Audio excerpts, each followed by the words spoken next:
Hi mate, give me your full name. Mark Antony Clutton. And just tell us your story. My story basically is I was in Kingsway House 12 months ago.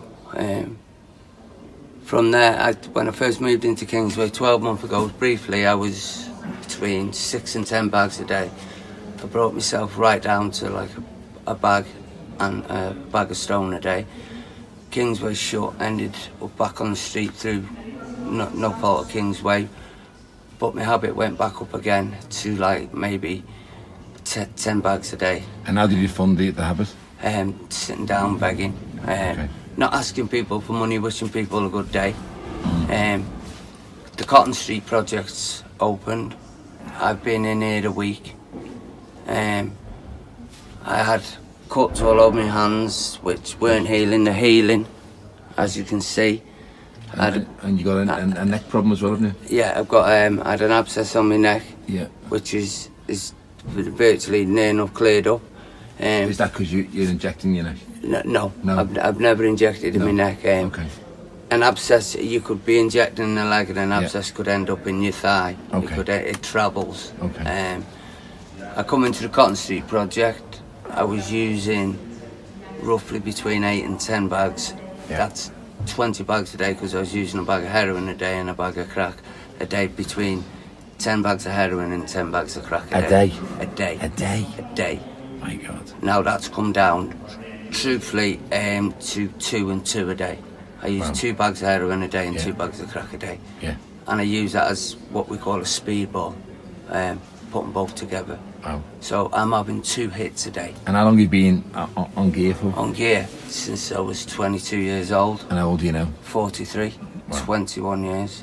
So this is like your last chance here, isn't it? This is make or break for me. If I don't do this, then I'm dead man this time next year. I'm not going to make it. No. And this is just me being realistic as well.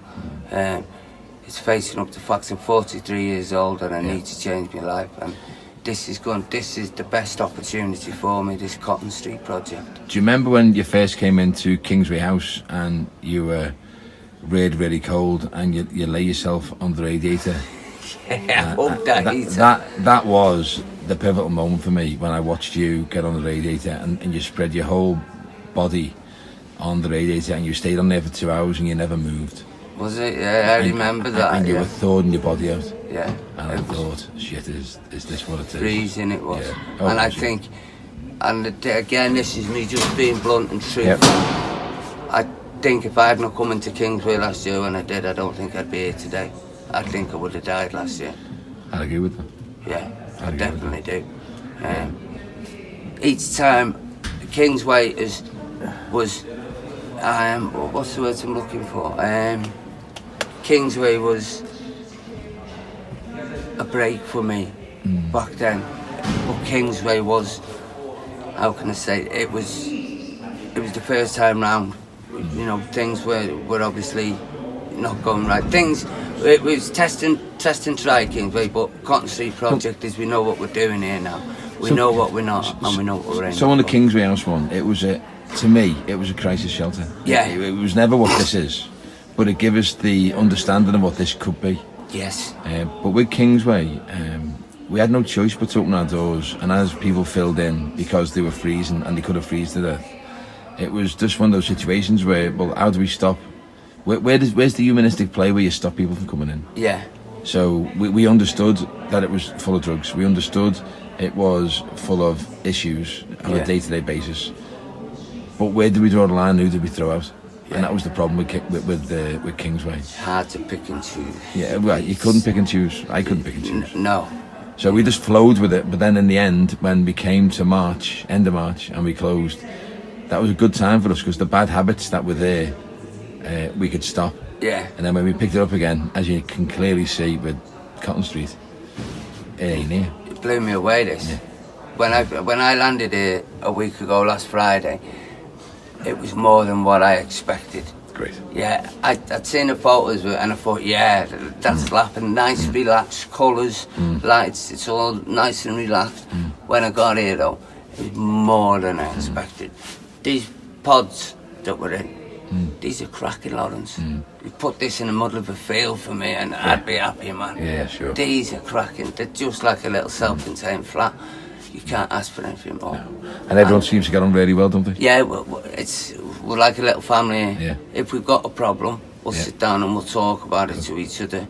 There's no stabbing each other in the back. No. We all try and work with each other here, because upstairs here is a place where people are here to change. Yeah. And if they don't want to change, then they can go downstairs. Sure. But for me, upstairs here is change. I'm 43 years old. I've lost a leg through drugs. Yeah. I stopped the drugs. I was kind of forced to give up the drugs when I lost the leg, which was a good thing. But now I'm back using again after losing the leg. Now this is last chance scenario for me. Yeah, I've got to make this work. People say to me, the likes of Brian and Dave O'Keefe and other people say, Mark, you're not letting anyone down but yourself if you fail this. Maybe, but in my head, I'm letting the likes of you down, Lawrence. I'm letting the likes of Dave down, Brian down, Sharon down.